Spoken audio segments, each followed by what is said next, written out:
Le processus de transition écologique n'a pas commencé. Notre mode de vie actuel, il est condamné. Pourquoi est-ce qu'on n'est pas capable de changer? C'est la fin du monde. Le compte à rebours a commencé. Tic, tic, tic. Les scientifiques ne savent plus comment exprimer les choses. C'est une partie de l'humanité qui pourrait disparaître d'ici à la fin du siècle. C'est un scénario catastrophe qui n'est pas impossible. Profitons de tout, on va tous crever. Ça me fait pas rire, moi, ça. On parle de gens que j'aime. Là, il faut se mouiller. C'est le moment de l'action. On ne peut plus tarder. Si on ne change pas l'homme, on ne changera pas le monde.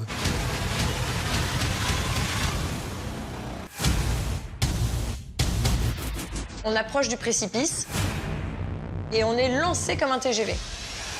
J'ai tout perdu. Ma maison, mon business, tout. Les mauvaises nouvelles tombent, terribles et implacables. Sécheresse, ouragan, incendie. Fonte de la banquise, inondations. Les effets du réchauffement climatique nous frappent tous et partout sur la planète. L'augmentation de température devrait être de plus 5 à plus 6 degrés. Les conséquences seront inimaginables. Air saturé, océans pollués, espèces disparues, la liste s'allonge chaque jour un peu plus.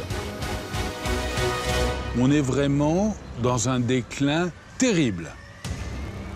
Les scientifiques disent qu'on est rentré dans ce qu'on appelle la 6e extinction de masse des espèces. Nous sacrifions le vivant. Nous épuisons la Terre à grande vitesse avec notre course aux matières premières. Il y a des choix politiques qui protègent les intérêts de certaines industries, avant l'intérêt général. Tout seul, je n'y arriverai pas. Il n'y a aucun chef d'État qui est capable d'avoir le courage de la vérité. En un siècle, les multinationales ont déjà détruit la moitié des forêts du globe. Les intérêts financiers sont délirants et les guerriers de l'environnement qui osent se mettre en travers de leur chemin risquent leur vie. On sait qui a appuyé sur la gâchette. C'est la planète que nous assassinons. Et pour ce crime, nous n'échapperons pas à la sentence. La question est de savoir si on peut encore sauver notre civilisation. Il faut changer maintenant et radicalement notre mode de vie. Et pourtant, nous restons là, sans rien faire, à contempler le désastre. Comme un château de cartes, tout s'effondre pourtant autour de nous. On ne pourra pas expliquer à nos enfants que nous avons décidé de tuer la moitié des vivants sur Terre parce qu'il fallait gagner un point de croissance. J'ai pas envie de rigoler avec ça. Moi, j'ai des petits-enfants. Faut pas me faire pleurer, salaud.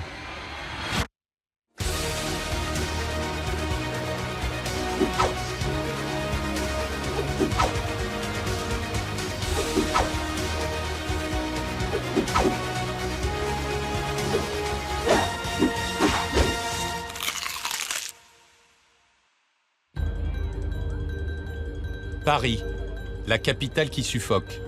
C'était l'été dernier. Des températures records et des Français qui souffrent comme jamais dans cette canicule. La vague de chaleur a fait 1500 victimes de plus que les autres années. On mesure concrètement les effets du réchauffement climatique. Et ce réchauffement ne fait qu'augmenter les températures. Il dérègle toute la machine climatique. Chaque année, les effets se font sentir plus brutalement, jusque dans notre chair. Ces images datent d'il y a quelques semaines à peine. Le département de l'Aude est sous les eaux.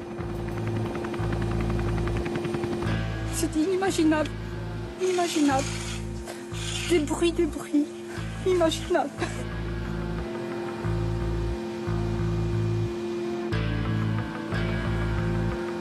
La France, l'Europe ne sont pas exempts des conséquences du réchauffement climatique.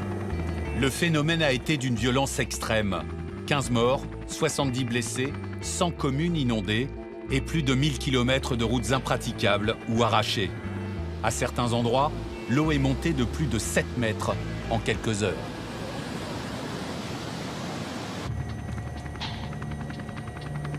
Ce qui se passe ici n'est plus un phénomène exceptionnel. Chaque année, les catastrophes liées au climat coûtent plus cher. au moins 300 millions d'euros dans l'Aude, et ces drames touchent aujourd'hui toute l'Europe.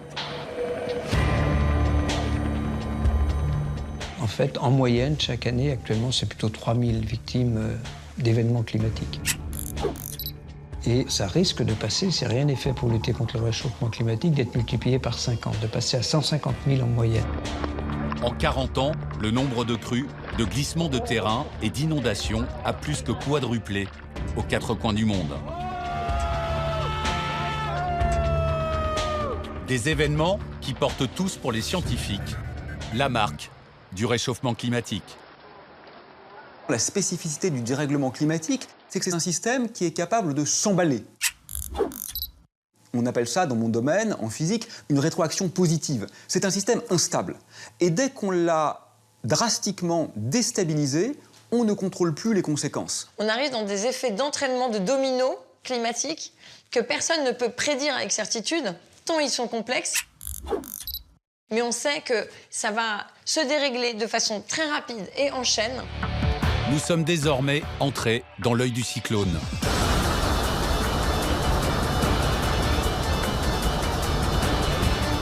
On voit quand même un accroissement des ouragans, tsunamis, etc.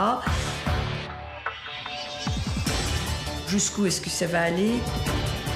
En 2017, la planète a battu le record d'événements extrêmes.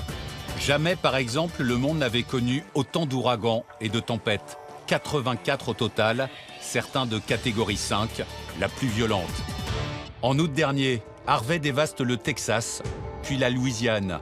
Bilan, 90 morts et plus de 100 milliards d'euros de dégâts.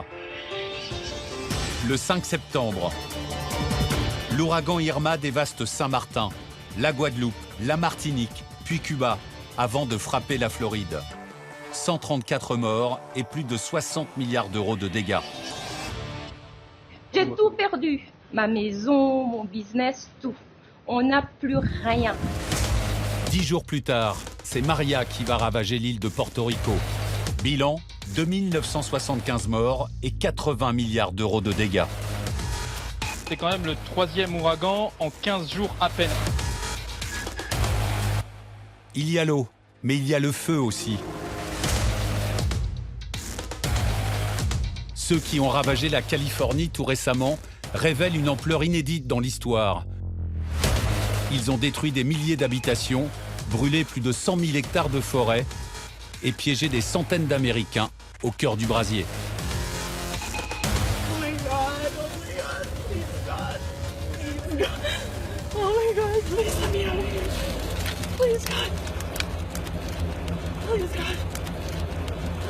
Incendie monstre.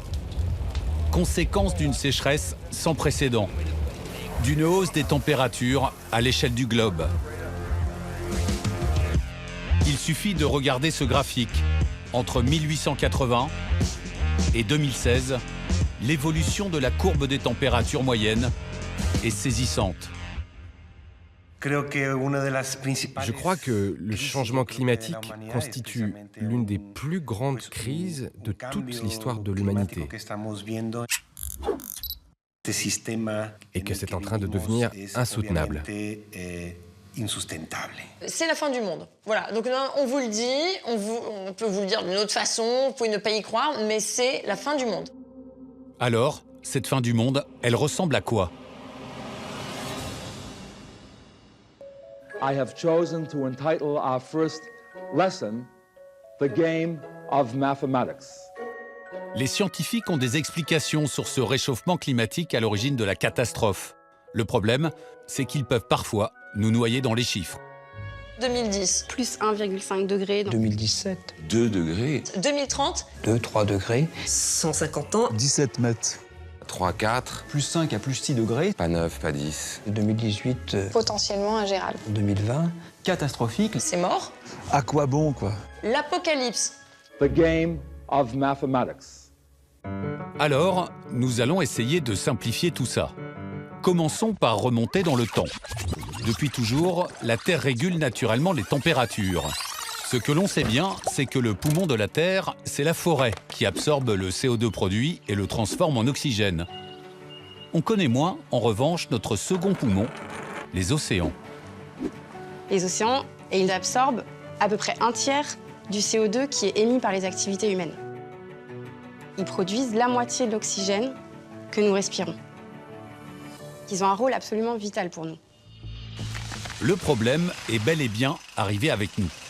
À partir de la moitié du XXe siècle, l'activité humaine et le développement industriel ont provoqué le rejet massif de toutes sortes de gaz. CO2, méthane, protoxyde d'azote, des quantités énormes que nos forêts et nos océans n'arrivent plus à absorber. Ce sont ces gaz, piégés dans l'atmosphère, qui ont fait grimper la température et dérégler la machine. Un processus extrêmement instable. Le dérèglement climatique a ceci de très particulier que c'est un effet non linéaire, c'est-à-dire qu'il y a des paliers. Le premier palier est déjà franchi, plus 1 degré en un siècle sur notre Terre. Le problème, c'est qu'on ne va pas en rester là. Chaque demi-degré supplémentaire compte. La menace, c'est que si on ne reste pas dans cette fourchette de plus 1,5 degré dans la température moyenne du globe, il va y avoir des effets d'emballement, en fait. Les experts du climat nous montrent qu'il y a une différence énorme entre 1,5 et 2 degrés. Et probablement une différence énorme entre 2 et 3 degrés. Donc de toute façon, tous les efforts vont être bons à prendre.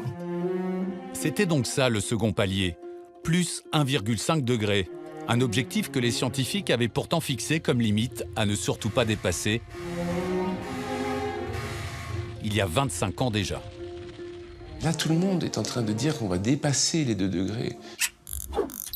Si la moyenne du globe est de 15 degrés et qu'on rajoute 2 degrés, c'est phénoménal. Au-delà de 2 degrés, on a des effets en chaîne, on a des déstabilisations d'écosystèmes, probablement aussi une déstabilisation des équilibres régionaux, des questions sécuritaires, des mouvements de population. Et là, on entre dans la partie qui est à la fois inconnue et potentiellement ingérable. Inconnu, pas si sûr. Certains avaient annoncé tout ce qui est en train d'arriver, et même la suite.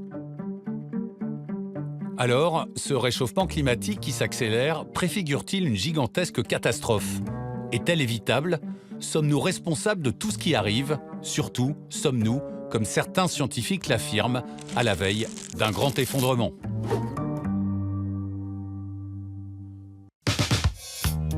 Dans les années 70, personne ne voit le coup venir. Pas de def, peace and love, aux États-Unis, c'est une période bénie. On profite pleinement de la société de consommation, les supermarchés sont bien achalandés, l'essence coule à flot et ne vaut presque rien. En 1972, il n'y avait pas de signe alarmant. On avait l'impression que tout allait bien. L'industrie se développait, les gens s'enrichissaient. Dennis Meadows, le voici. À l'époque, il est déjà le barbu à lunettes. Lui et ses collègues de l'université du Massachusetts ont moins profité des 70s que les autres. Ils ont passé ces années enfermés dans leur labo. En 1972, ils en sortent enfin pour publier un rapport intitulé « Les limites de la croissance ».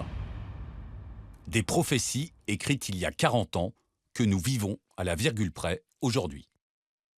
On a démontré que les politiques et les choix qui semblaient intéressants à court terme allaient se révéler désastreux à long terme. Au même moment, à Stockholm, lors de la première conférence sur le climat de l'histoire, on se croirait à Woodstock. Dennis Meadows va faire déchanter tout le monde. Lorsqu'il monte à la tribune, le contenu de son rapport va secouer la communauté internationale. À un moment, il n'y aura plus assez de ressources naturelles pour permettre à l'humanité dans son ensemble, qui elle grossit, de vivre sur cette planète. Pour moi, Dennis Meadows, c'est ça, c'est ce qu'il a théorisé. Ce que le scientifique vient faire à Stockholm, c'est tenter d'alerter sur ce qui n'est pas encore perceptible. L'effondrement n'arrive pas d'un seul coup. Ce n'est pas un jour tout va bien et le lendemain tout va mal. Le problème, c'est qu'un jour, les matières premières deviendront très difficiles à trouver. Meadows est un visionnaire. Il explique précisément ce qui va se passer. Notre surconsommation de matières premières va détruire l'environnement et les émissions de gaz à effet de serre liées à cette consommation vont dérégler le climat. La planète ne pourra plus répondre à nos besoins à tous. La société mondialisée que nous connaissons ne peut que s'effondrer et disparaître parce que ces bases mêmes, du fait de la rareté de la ressource et d'une démographie galopante, ne permettront plus de maintenir le système que nous avons connu. Les propos catastrophistes de Dennis Meadows sont plus qu'une simple prévision. Ils deviennent une théorie, celle de l'effondrement. J'étais vraiment naïf à l'époque. Et je pensais vraiment que ce rapport allait pouvoir changer les comportements. Son rapport a interpellé la communauté internationale. Mais la suite ne sera pas à la hauteur. Il y a eu beaucoup de réactions positives, comme celle du président américain Carter, et même plein d'autres. Ils ont lu notre étude et compris les arguments et se sont sentis concernés. Mais ce n'étaient que quelques individus entourés d'un très grand nombre de politiciens et industriels très puissants qui avaient un intérêt immense à ne rien changer. Le court-termisme est une réalité pour les politiques publiques comme il l'est dans les entreprises privées.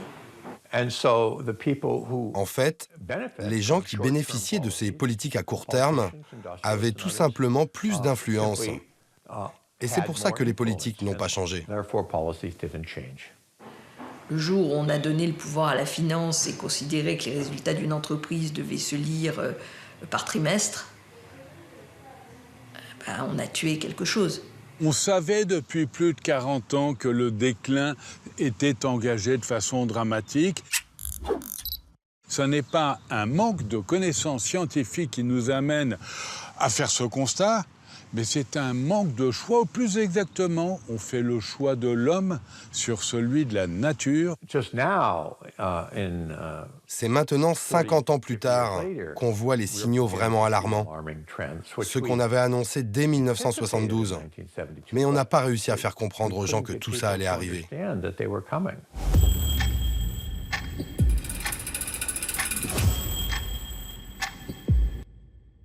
On a déjà atteint le point de non-retour. Chaque jour est un nouveau point de non-retour.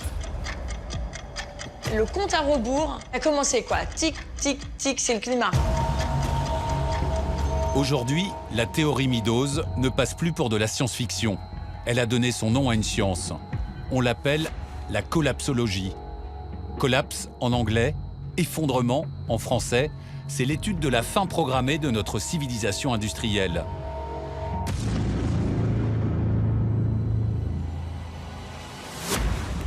Tout commence avec le réchauffement climatique et la manifestation la plus emblématique de cet effondrement est visible ici.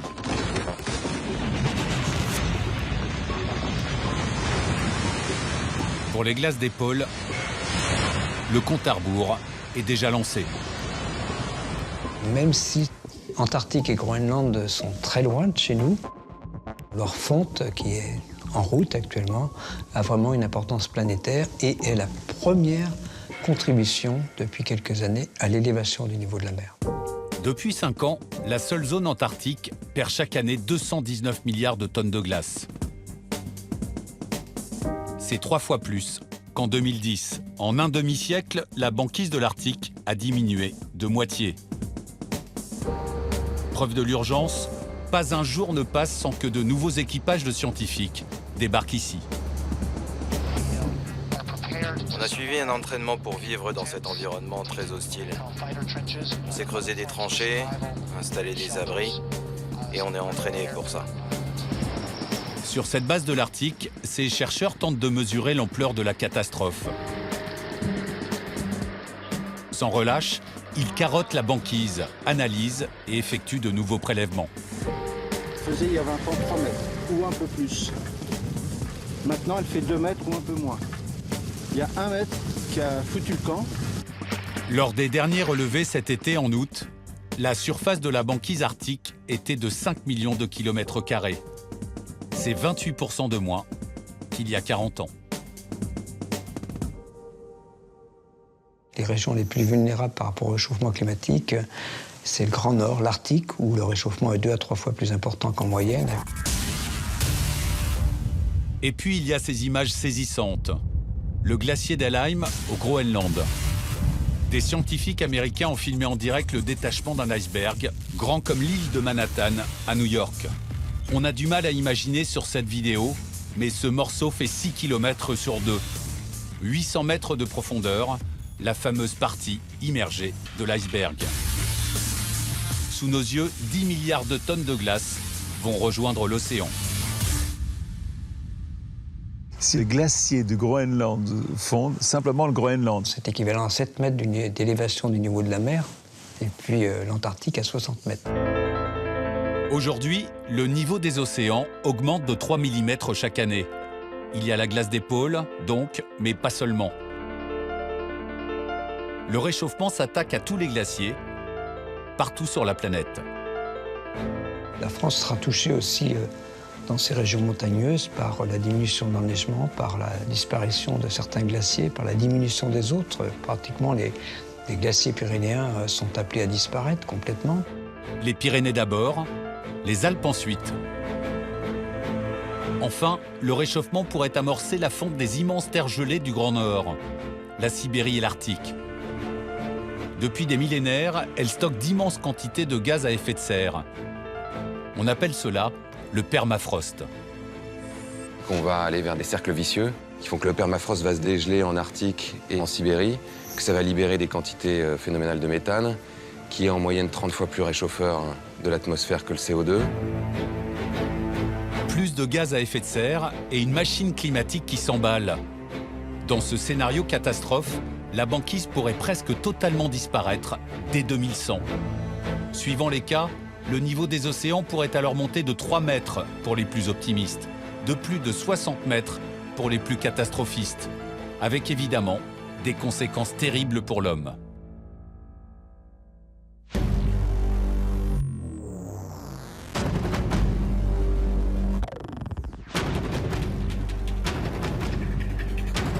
Il y a des centaines de millions de personnes dans le monde qui habitent au bord de la mer, qui habitent dans des très grandes métropoles qui sont d'ores et déjà situées un peu en dessous du niveau de la mer ou juste au niveau de la mer. Bien sûr, en Asie du Sud-Est, mais même New York. Même New York, on a vu Manhattan, n'est pas, disons, n'est pas exempt de risque par rapport à l'élévation du niveau de la mer. Si l'on ne fait rien, nous allons devoir rayer de la carte du monde dans les années qui viennent des mégalopoles entières. Tokyo, englouti.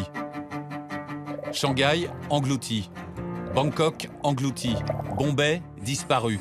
Miami, englouti. New York et Amsterdam, même sort.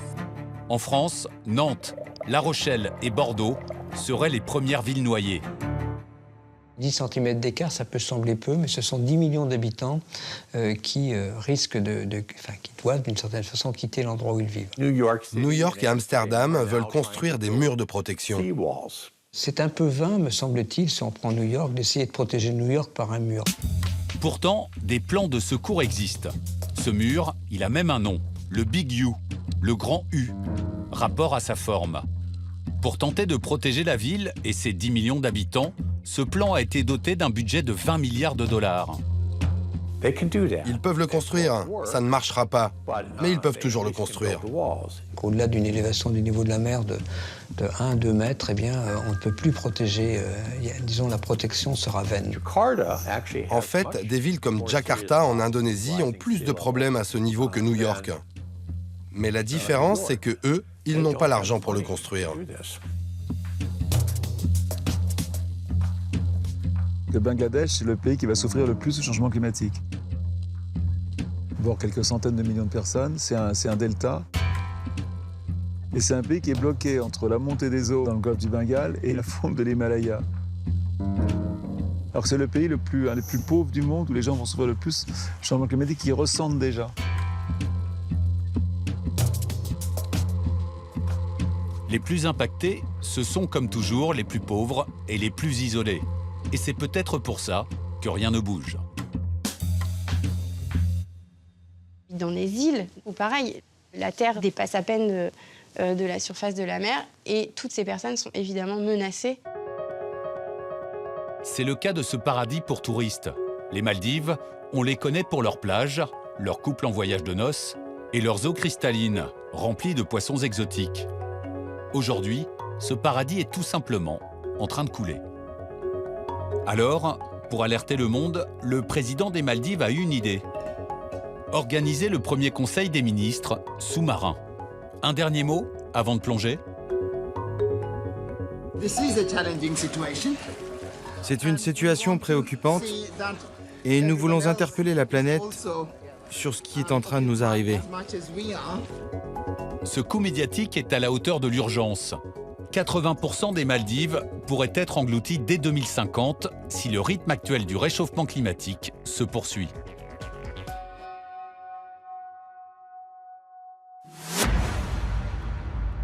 L'avertissement est clair. Posé bien en évidence. Le réchauffement n'épargnera personne et aucun coin du globe, avec plusieurs modes d'action suivant les zones géographiques. Le réchauffement climatique a le mauvais goût d'augmenter les précipitations là où il y en a déjà assez, sinon trop dans certaines régions, et puis de les diminuer là où en fait on souhaiterait qu'elles augmentent. Pour nos régions, eh bien, ça va être plus de sécheresse, d'inondations l'hiver surtout, et puis plus de vagues de chaleur. On imagine des records de température, même en France, qui peuvent être de l'ordre de 50 à 55 degrés en été. Et cela, c'est effectivement à l'origine de beaucoup de victimes, de l'essentiel des victimes du réchauffement climatique. En première ligne, le continent africain.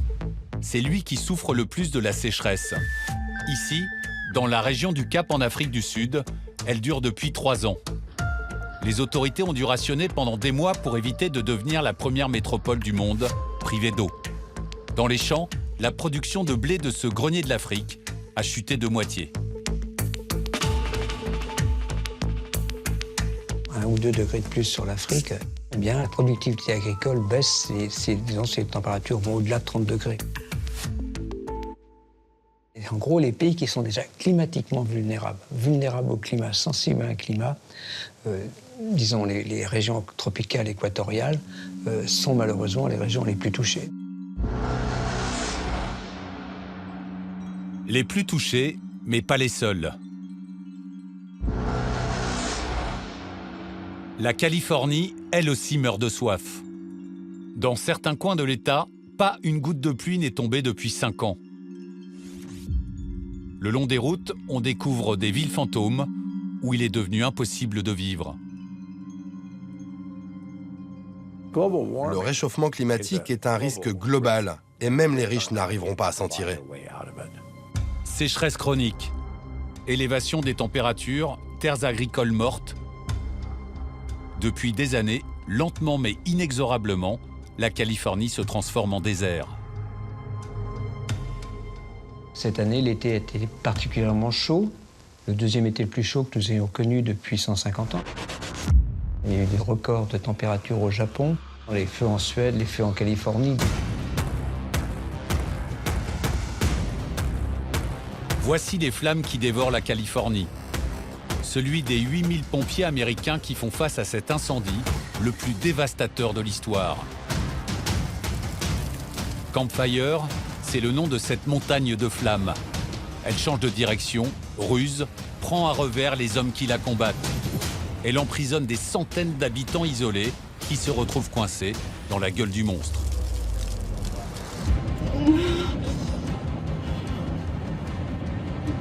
Oh my God, please God, oh my God, please let me out of here. Please God. Certains n'auront pas eu la chance d'en sortir vivants. Les flammes ont tué des dizaines de personnes.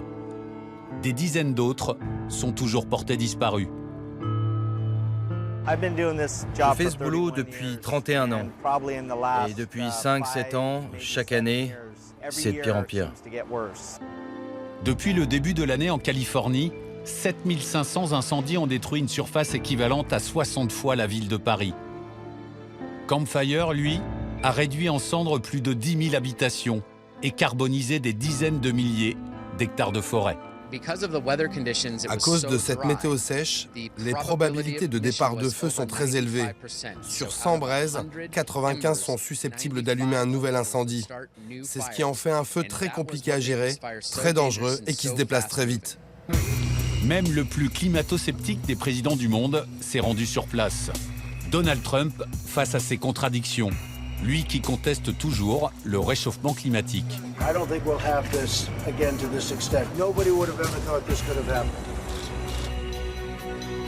Les 129 millions d'arbres brûlés qui hantent les forêts californiennes viennent lui rappeler l'ampleur de son erreur de jugement.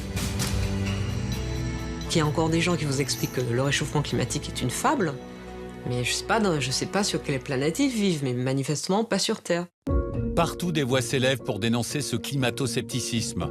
L'acteur Harrison Ford s'en est pris avec force au président américain. Stop, for God's sake, the denigration of science. Stop giving power to people who don't believe in science, or worse than that, pretend they don't believe in science for their own self-interest.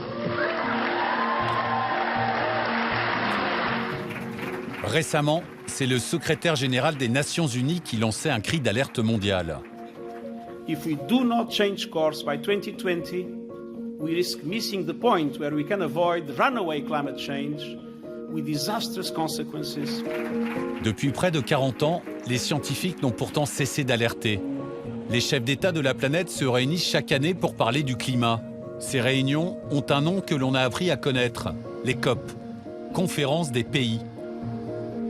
En 2015, la COP en France accouche des accords de Paris. Il pose des objectifs par pays pour limiter le réchauffement.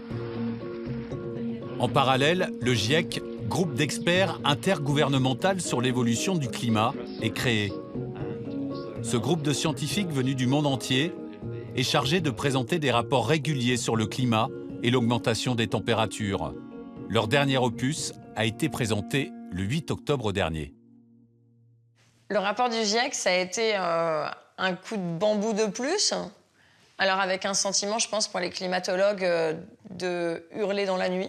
Ce qui fait peur, c'est que malgré toutes les réunions internationales qu'il y a eu, toutes les COP qu'il y a pu avoir, Kyoto, Rio, Paris, c'est de pire en pire. Les scientifiques ne savent plus comment exprimer les choses. Je pense qu'on arrive à des niveaux de désespoir scientifique qui sont assez hauts. Où ils disent on ne sait plus comment parler aux gens, en fait. On ne sait plus comment parler au pouvoir. Aujourd'hui, il n'y a aucun pays qui a signé les accords de Paris qui s'est vraiment engagé dans une voie qui permettrait de les respecter. Ce qui est très clair, c'est qu'on ressent très facilement une lassitude. On en est à la COP 24, donc 24 grandes réunions internationales pour traiter de la question climatique. Et chaque année, vous aurez le même constat, l'urgence est la même, les promesses sont insuffisantes et il y a des chances pour que ces promesses ne soient pas tenues.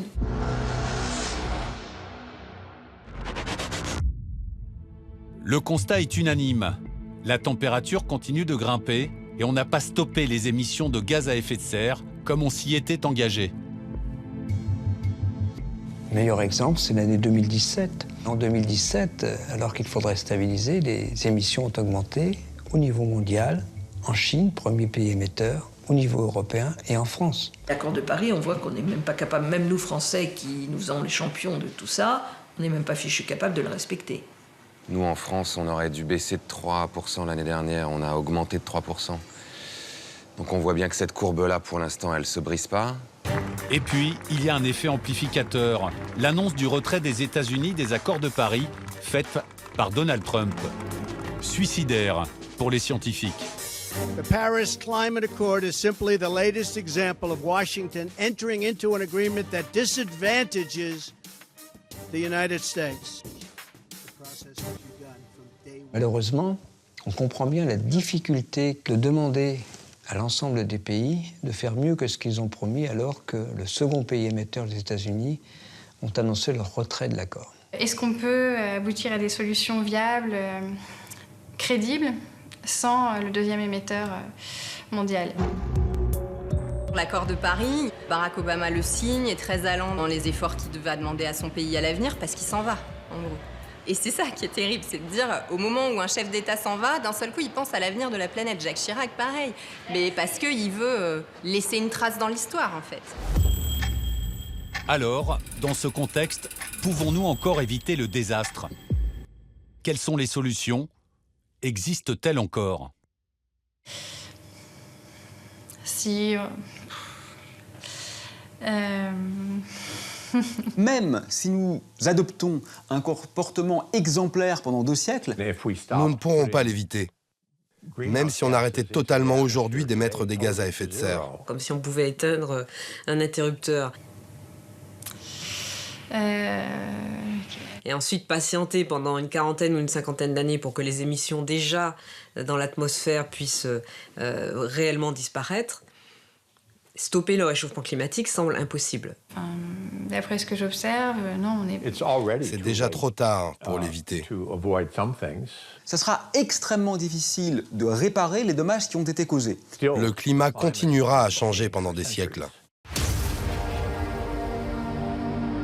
Le constat d'échec est là, et les conséquences sont bien réelles. Les hommes souffrent. En Asie, ils sont contraints de quitter leurs villages inondés. En Afrique, ils abandonnent leurs terres, devenues stériles. Les zones semi-désertiques vont s'étendre, donc on peut l'imaginer au moins un flux plus important de migration de l'Europe, de l'Afrique vers l'Europe. Déjà aujourd'hui, à peu près 60 à 65 millions de déplacés climatiques par an. Quand il y en aura 200, on va faire quoi? Quand il y en aura 500, on va faire quoi? Aujourd'hui, l'ONU dit que ça peut être entre 100 millions et 1 milliard de personnes qui vont migrer. Parce que justement, des pays vont devenir inhabitables. Il est tout à fait inévitable que des conflits armés prennent naissance. Quand on voit l'échec de l'Europe pour accueillir 2 millions de réfugiés syriens, on imagine ce qui adviendra quand il s'agira de 200, 300 ou 500 millions de réfugiés climatiques. Le monde est plus que jamais incertain. Parce que rien n'a été fait, le climat est aujourd'hui devenu la première cause de migration des hommes. La responsabilité politique aujourd'hui est considérable, parce que nos dirigeants savent ce que peut-être leurs prédécesseurs ne savaient pas, ou en tout cas pouvaient feindre de ne pas savoir. Donc aujourd'hui, ils ont le choix. Soit ils seront les pires traîtres de l'histoire de l'humanité, soit ils seront les premiers héros qui ont effectivement tenté de s'emparer de ce problème et de le résoudre. La balle est dans leur camp.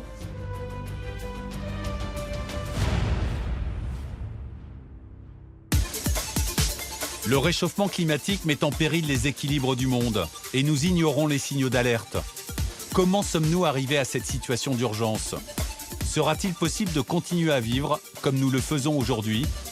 Agriculture intensive, déforestation, urbanisation effrénée, pollution, disparition des espèces. Sous nos yeux, s'étendent les racines du mal.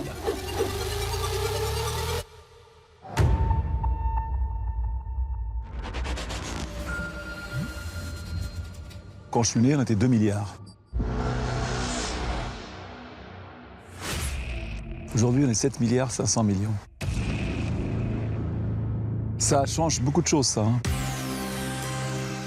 Et ce n'est pas fini. L'Organisation des Nations Unies prévoit encore une augmentation de la population mondiale. Nous serons près de 10 milliards en 2050. 10 milliards d'êtres humains et un modèle dominant, celui de la consommation.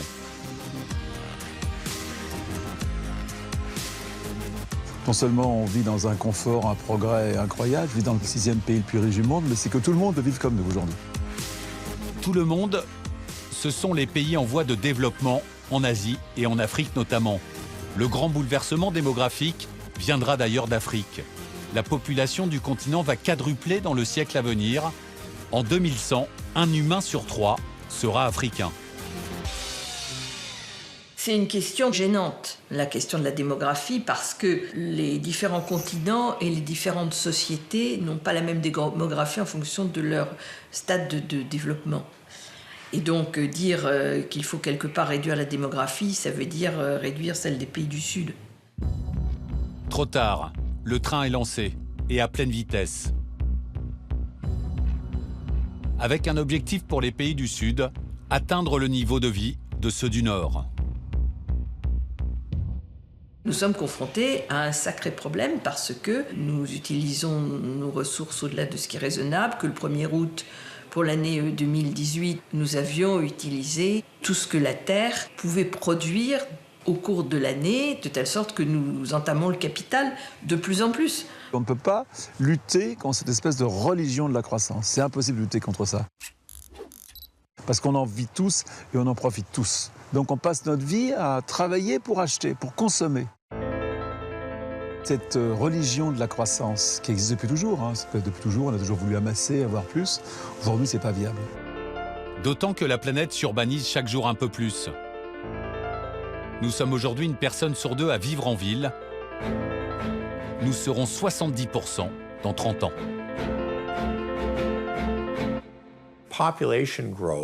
En raison de l'augmentation de la démographie, il devient impossible pour certaines populations de se nourrir grâce à leurs terres. Donc migrer vers les villes devient l'unique solution. Voilà pourquoi les villes grossissent. C'est une question que je me pose depuis des décennies, en me disant mais pourquoi sommes-nous condamnés à aller vers des villes de plus en plus géantes ?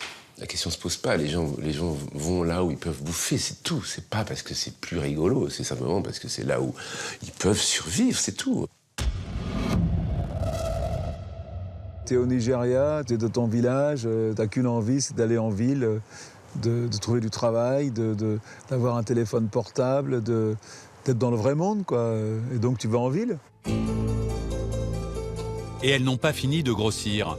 En 2050, nous serons 5 milliards entassés dans les villes, dont 2 milliards dans des bidonvilles. Lagos, au Nigeria, devrait devenir à la même époque la plus grande ville du monde. 80 millions d'habitants, vertigineux. Des villes transformées en ogres, aspirant la population et dévorant les ressources naturelles. Les villes ne peuvent exister qu'avec beaucoup d'énergie.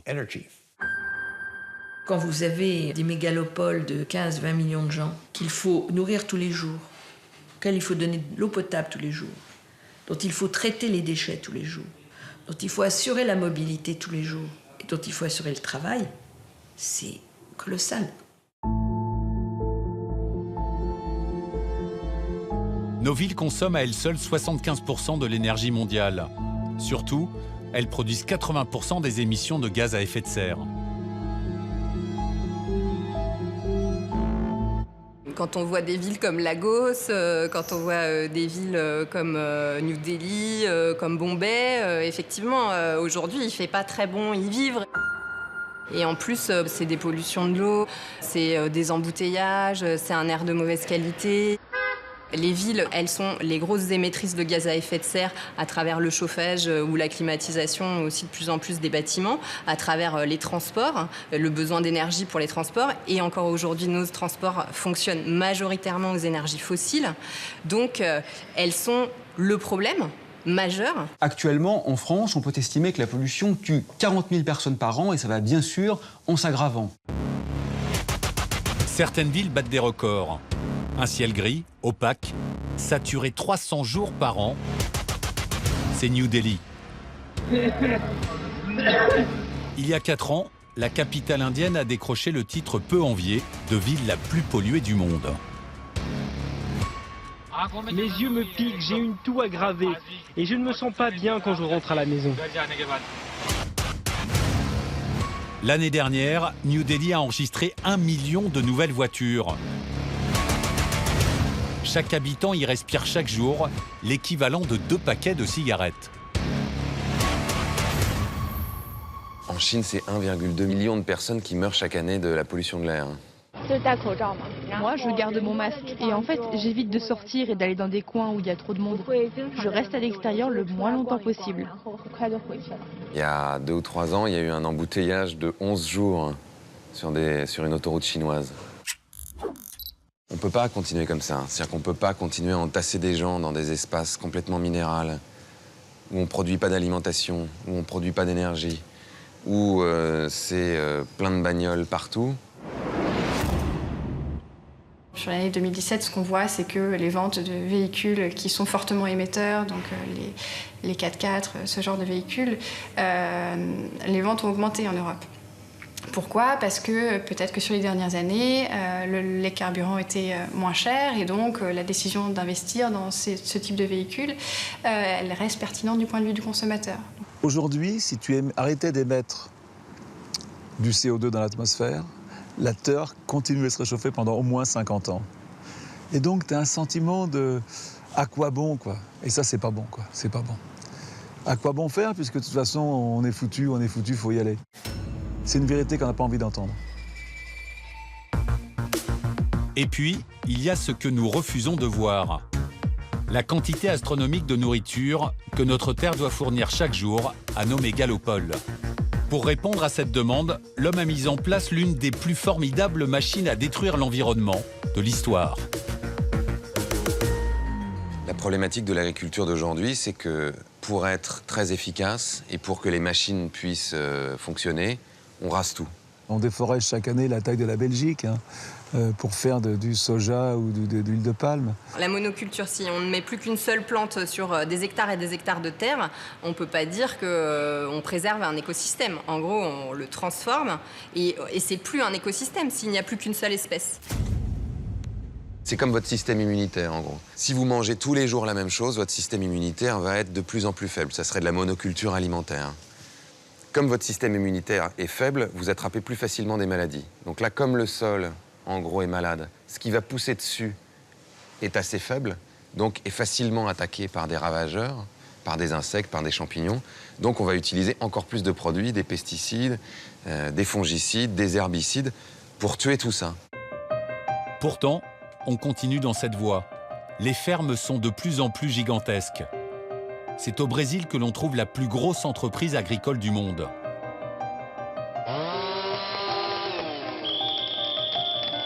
Pour gagner des terres cultivables, on déforeste sans relâche. Le monde perd l'équivalent en forêt d'un terrain de football chaque seconde qui passe.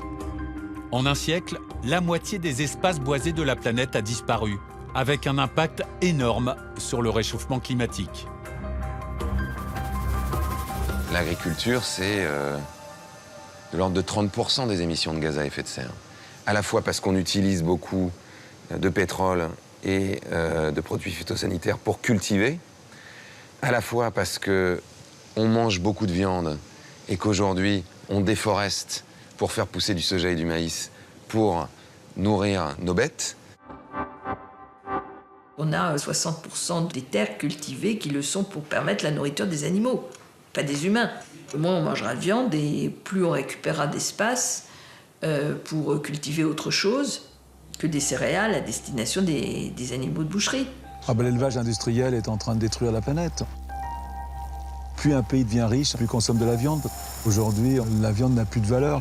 On la jette, on la laisse dans nos assiettes. C'est les animaux morts pour rien, quoi.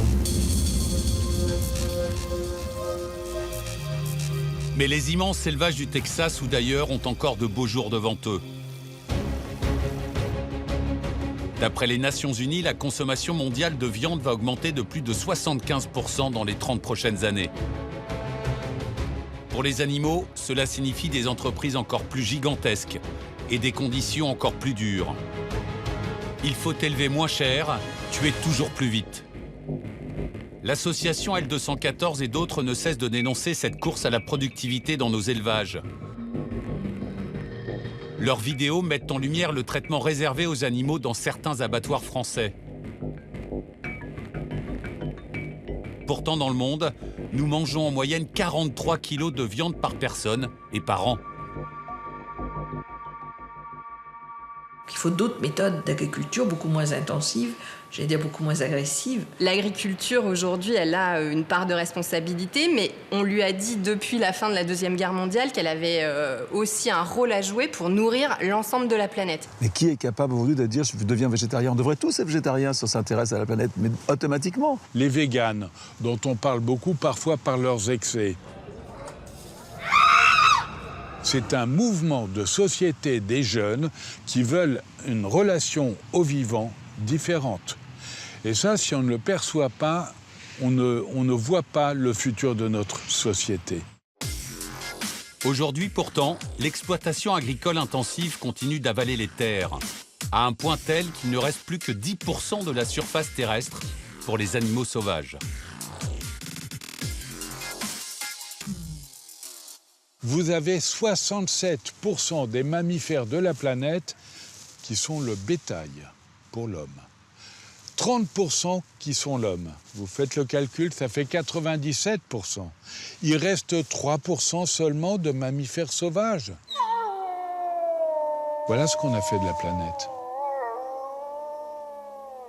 L'animal, la vie, le vivant est sacrifié sur l'autel de l'argent et du rendement et du profit, systématiquement. Les espèces continuent à disparaître à une vitesse effrénée. On est déjà dans l'effondrement, en fait, pour la biodiversité. Les scientifiques estiment qu'on vit aujourd'hui la 6e extinction de masse de la biodiversité, la plus importante depuis la disparition des dinosaures. Au moment où je vous parle, il y a une espèce de batracien sur 3 qui disparaît, une espèce de mammifère sur 4 et globalement une espèce d'oiseau sur 8.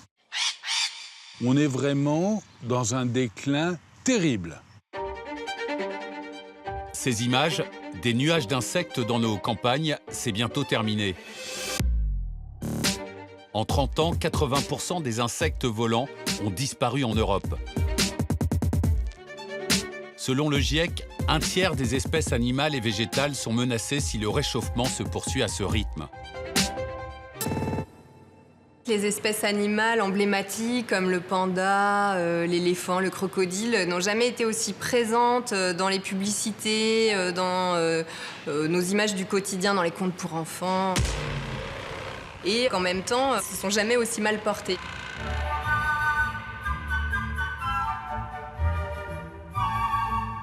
Les grands spécialistes des ours vous diront que les ours sont, ils sont présents dans les zoos, mais en fait, dans la réalité, ils sont complètement menacés parce qu'on empiète sur leur territoire. Quand on te parle de la disparition inévitable des éléphants, c'était 20 millions au début du siècle, maintenant ils sont 350 000, et on en perd 10% tous les ans. Tout le monde trouve ça normal. La Chine continue à acheter de l'ivoire. Moi, j'ai vécu dans un monde où il y avait les enfants qui faisaient la quête pour sauver les éléphants. Voilà, on y croyait, quoi. On croyait que, et en fin de compte, tout s'écroule. Et la liste s'allonge sans cesse. En un siècle, 200 espèces de vertébrés, connues ou moins connues, sont officiellement éteintes. La roussette des îles, disparue. La gazelle acacia, disparue. Même le puma américain est mort à jamais. Les animaux s'éteignent dans une quasi-indifférence. Les politiques ne se rappellent d'eux qu'à de très rares occasions.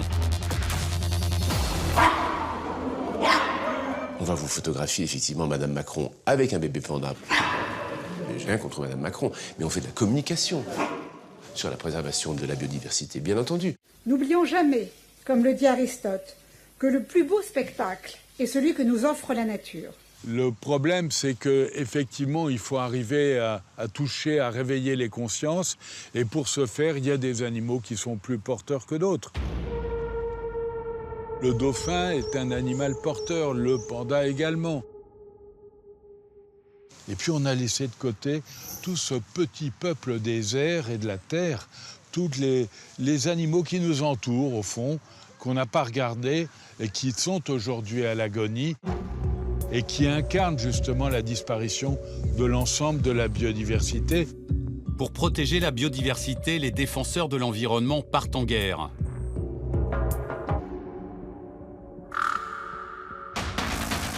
Alain Bougrain-Dubourg en a fait l'expérience. En 1977, il mène un combat aux côtés de Brigitte Bardot pour interdire le massacre de milliers de bébés phoques chassés pour leur fourrure. Il y a eu des combats qui ont été effectivement assez violents. Sur la banquise au Canada, avec les bébés phoques, il y avait vraiment des agressions de la part des chasseurs. Vous êtes un peu seul au monde. Vous n'avez pas le droit. Mais le grand combat d'Alain Bougrain-Dubourg, c'est la protection des oiseaux. Il va partir en Afrique. Depuis 30 ans, à travers toute la France, il se bat pour la préservation des espèces en danger. Il a fallu aller dans les Landes pendant près de 10 ans pour montrer le braconnage des ortolans, une espèce protégée pour laquelle l'État acceptait une certaine tolérance. Vous savez que c'est interdit. Tu sais que tu es chez moi, là? Oui, et ça c'est protégé, c'est interdit. L'espèce est en déclin de façon dramatique. La chasse aux ortolans est interdite, mais ça n'arrête pas les braconniers. En 2015, Bougrain-Dubourg se fait violemment agresser par celui que les réseaux sociaux vont baptiser l'homme au slip. À coups de pelle, il se charge de rappeler au président de la Ligue de protection des oiseaux que l'impunité règne. Oh, bien involontairement, il a servi la cause, mais c'était quand même, on en rigole, assez violent, hein, quand vous prenez des coups de pelle. Bon, après coup, c'est rigolo, bien sûr. Vous êtes de propriété privée. Allez, ça va. On peut dire aujourd'hui que la page est tournée. Mais 10 ans de combat pour faire respecter le droit. On nage dans l'irrationalité la plus grande. C'est-à-dire qu'on est incapable de considérer que la pérennité des espèces est l'objectif number one. Donc il y a actuellement un seul superprédateur sur cette planète, qui est bien évidemment l'être humain. Il n'est jamais arrivé qu'une espèce détruise à ce point toutes les autres espèces, avec bien sûr une conséquence insidieuse sur elles-mêmes. La biodiversité, c'est un mur du vivant, dont on retire les pierres les unes après les autres, ces espèces qui disparaissent, et le mur va s'effondrer, nous entraînant dans sa chute. Aujourd'hui, la biodiversité est menacée partout sur Terre. Et à chaque instant, l'homme s'est donc trouvé un nouveau terrain de jeu. On a tellement épuisé tout ce qui est à notre portée sur la surface terrestre que maintenant le nouveau défi, c'est d'aller chercher dans les profondeurs ce qu'on ne peut plus trouver sur la Terre. Donc il y a la conquête spatiale et puis il y a la conquête des océans et des fonds des océans. Les océans, c'est 70% de la surface de notre planète et ils sont dans un état relativement catastrophique. L'océan est dans le même état que le reste des écosystèmes. Il est au point de rupture. Petit à petit, on les vide de leur vie. C'est-à-dire que la pêche intensive, la surpêche, on est en train d'épuiser les océans. Ils arrivent à bout de souffle. Il y a aujourd'hui des espèces qui sont en voie de disparition parce que la manière aujourd'hui dont nous détruisons environ 1000 milliards d'êtres vivants marins chaque année dépasse l'imagination. Il y a une sorte de génocide, d'écocide, enfin en tous les cas d'extermination industrielle de la vie à une échelle qui est proprement impossible à imaginer. 90% des espèces de poissons ou de crustacés que nous consommons sont aujourd'hui soit surexploitées, soit à la limite de leur exploitation. Faut arrêter de manger du poisson. Faut manger du maquereau. On veut de la sardine. C'est bien que c'est le poisson le moins cher en plus, donc voilà. Mais pratiquement tous les autres poissons, il ne faut pratiquement pas y toucher. Hein. En France, nous mangeons 30 kilos de poissons par an et par personne. Et c'est pour répondre à cette demande qui ne cesse de grandir que la pêche est devenue intensive.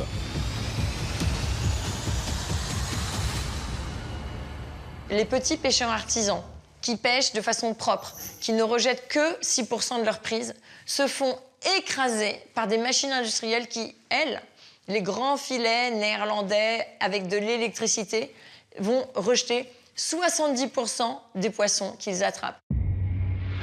La pêche électrique, c'est une arme de destruction massive des océans. Officiellement interdite en Europe, elle jouit pourtant de dérogations dans plusieurs pays. Le système est d'une redoutable efficacité.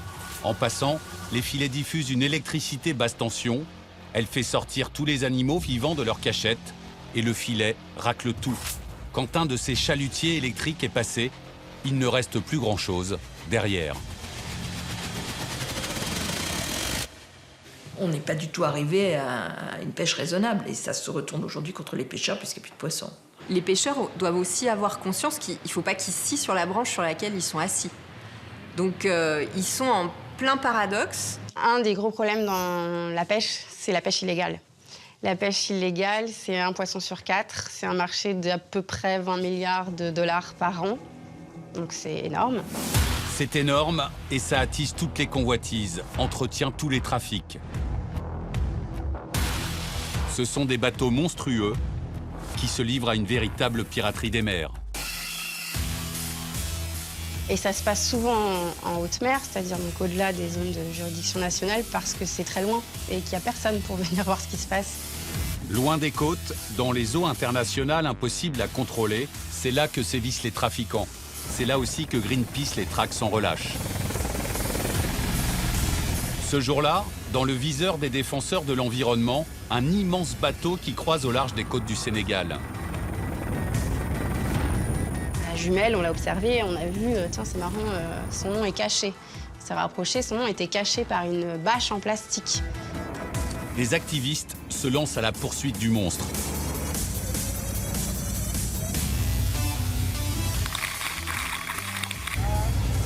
On l'avait déjà repéré, ça se reconnaît un bateau en fait. Et du coup, on est allé avec nos Zodiacs se rapprocher du bateau. Et on a réussi à faire soulever la bâche. Et donc on a identifié le bateau, c'était un bateau russe, le Oleg Nedanov. Oleg Nedanov. Ce nom est bien connu dans le monde de la pêche illégale. Des années qu'il écume les mers et racle le fond des océans. Ce navire-usine est capable de traiter près de 20 000 tonnes de poissons par an. Il était en train de faire de la pêche totalement illégale, donc on l'a rapporté aux autorités sénégalaises qui ont pu prendre les dispositions qu'il fallait. L'Oleg Nedanov est cloué à quai, mais combien d'autres continuent en ce moment même, avec des conséquences dramatiques. La plus emblématique des pêches illégales concerne l'un des animaux les plus menacés du globe. L'homme a causé la disparition de 90% des requins. Les requins, ça fait 400 millions d'années qu'ils existent. C'est un des plus vieils animaux qui habite notre planète. C'est le seigneur des mers, il est au top de la chaîne alimentaire, c'est la clé de voûte de toute la vie marine. C'est-à-dire que si on enlève le requin, ça va provoquer des déséquilibres dans toute la chaîne. Il y a bien d'autres facteurs qui continuent à faire chuter dramatiquement le nombre de poissons dans les océans. Le plus grave, c'est la pollution plastique. Dans certains coins du globe, elle atteint des niveaux records. Ce plongeur britannique s'est filmé dans des eaux soi-disant paradisiaques, à Bali, en Indonésie.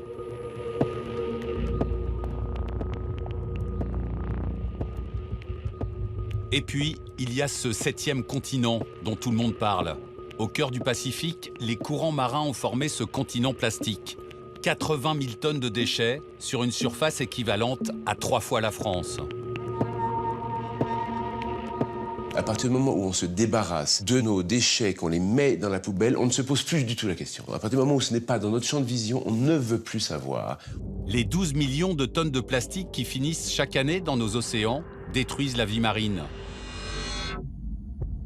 Ils sont aussi en train d'étouffer les océans et nous pourrions bien être les prochaines victimes.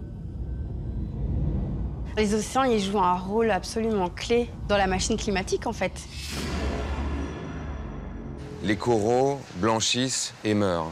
Toutes les espèces qui nichent dedans meurent. Donc toutes les espèces qui mangent ces espèces-là meurent. Les océans ne peuvent plus jouer leur rôle, donc alimenter les humains en oxygène. 40% de l'oxygène qu'on respire vient des océans. À un moment, ça va nous impacter. On a besoin qu'il y ait de la vie dans les océans pour pouvoir justement réduire la concentration de CO2 dans l'atmosphère. Un réchauffement qui tue lentement les océans et des océans qui font alors grimper les températures. C'est un cercle vicieux et un nouveau signe concret de l'emballement qui nous guette. Pour éviter cette catastrophe, il faudrait changer radicalement nos habitudes. Consommer moins, réduire nos émissions de gaz à effet de serre, notre appétit pour la technologie. Pourtant, ce n'est pas le chemin que nous prenons. Alors, pourquoi cette inaction? Pourquoi les décisions politiques se font-elles attendre? Comment réguler l'impact sur notre planète de ces géants de l'industrie qui alimentent nos besoins? Qui sont exactement ceux que l'on appelle les fossoyeurs de la planète? C'est notre mode de vie que nous refusons de changer. Habitation, transport, technologie, nous dévorons l'énergie sans limite et sans jamais réfléchir à sa provenance. On consomme 340% plus d'électricité qu'il y a 20 ans par personne. Quand on te parle de la green tech, on ne va pas remplacer 95 millions de barils de pétrole par des panneaux solaires ou des éoliennes. C'est pas vrai. Et puis, il y a toutes les autres matières premières qui arrivent à épuisement sur Terre. L'argent, en 2021, l'or et le zinc, en 2025, et même l'uranium, en 2040. C'est la fin annoncée du combustible pour nos centrales nucléaires. Alors, les géants de l'énergie et du secteur minier cherchent sans cesse de nouvelles sources d'approvisionnement.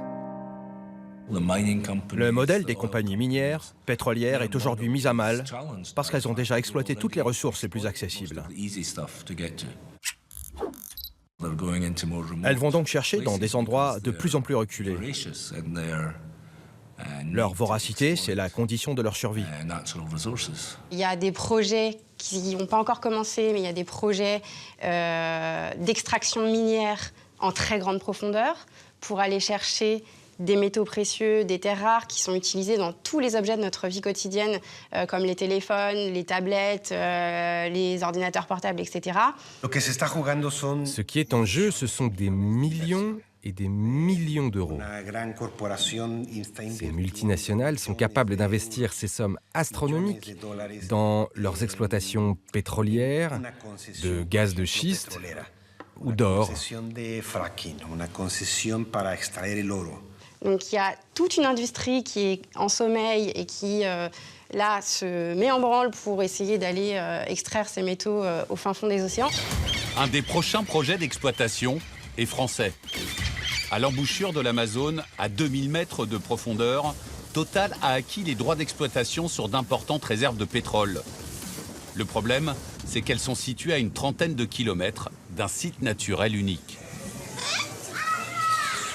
Et les scientifiques brésiliens, il y a 2 ans, ont découvert qu'il y avait, devant les côtes de la Guyane et du Brésil, un récif corallien.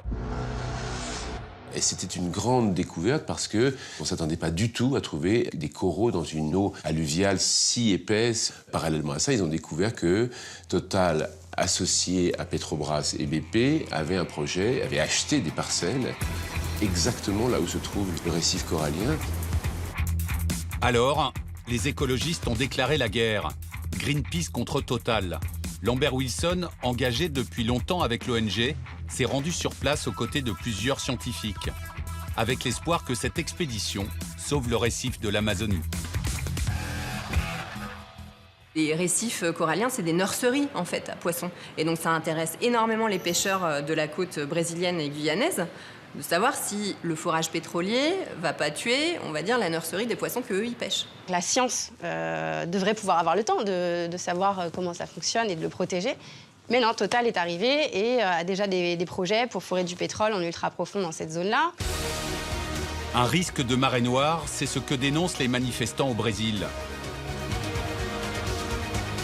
Les autorités brésiliennes ont pour le moment demandé à Total de retravailler son étude d'impact avant d'autoriser l'exploitation.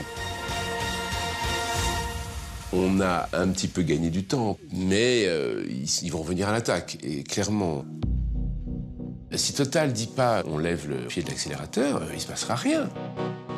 Sauf qu'en décembre 2018, surprise, l'agence environnementale brésilienne a refusé au groupe Total l'autorisation d'effectuer des forages à l'embouchure de la rivière Amazone. Une victoire pour Greenpeace.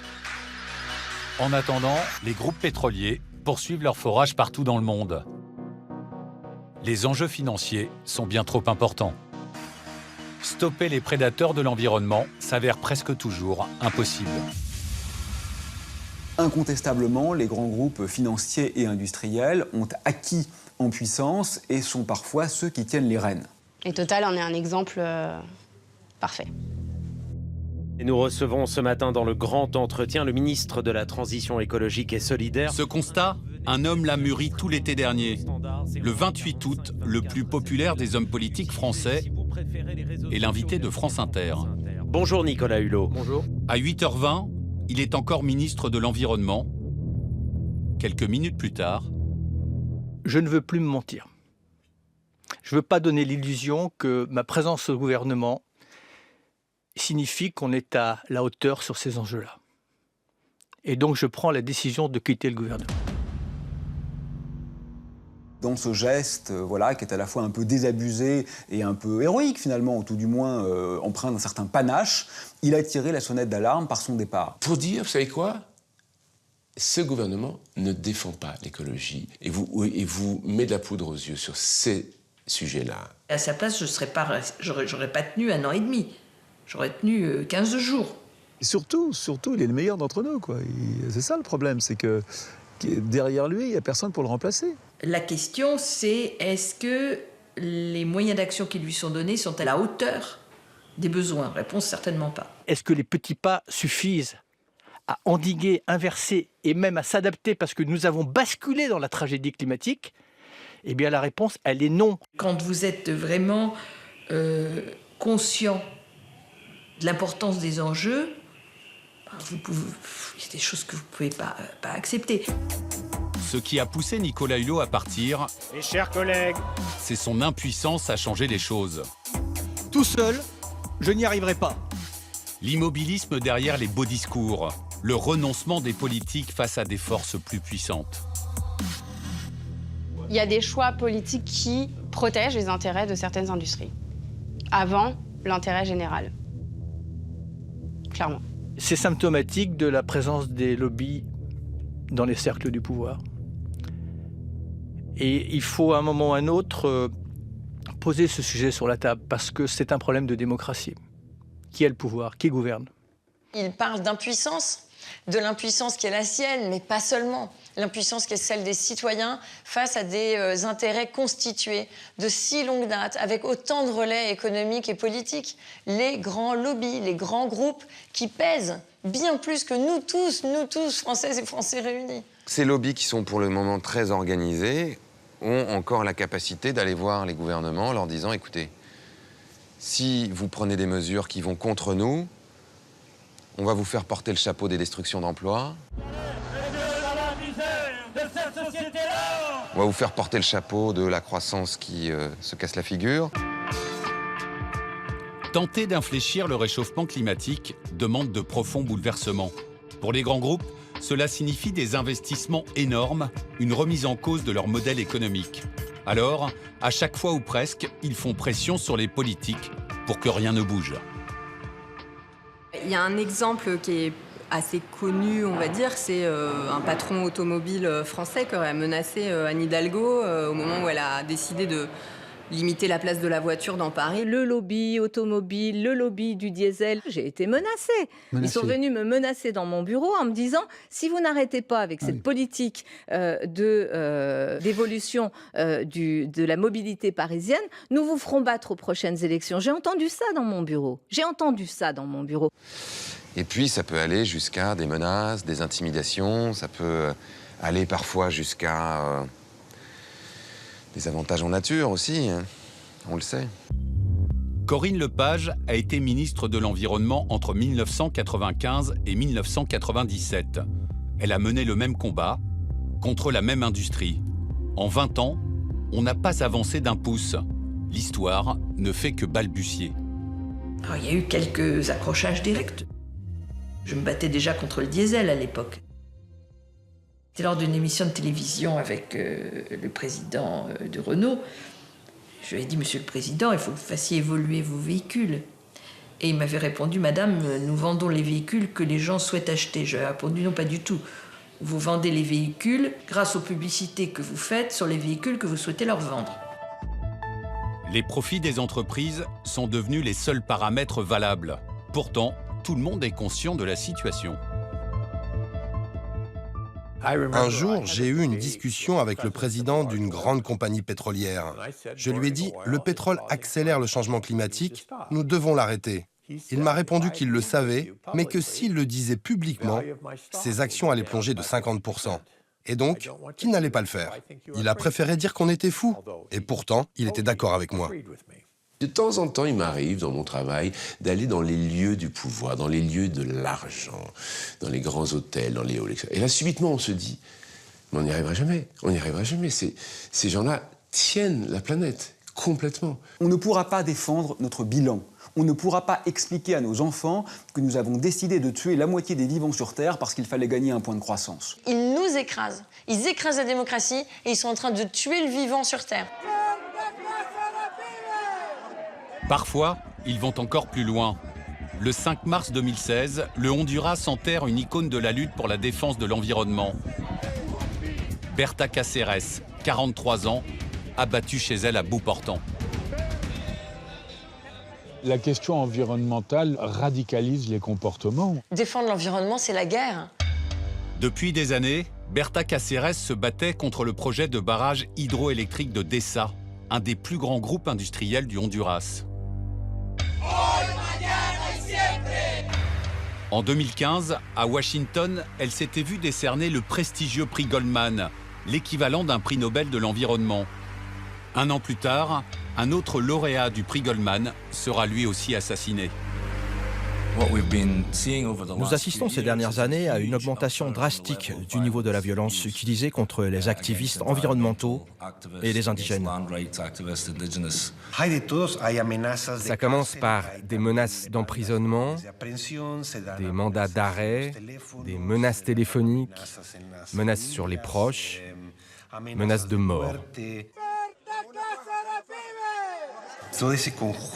Malgré toutes ces pressions, si la résistance continue alors, ils finissent par contracter des tueurs à gages, et ceux-là, il y en a partout.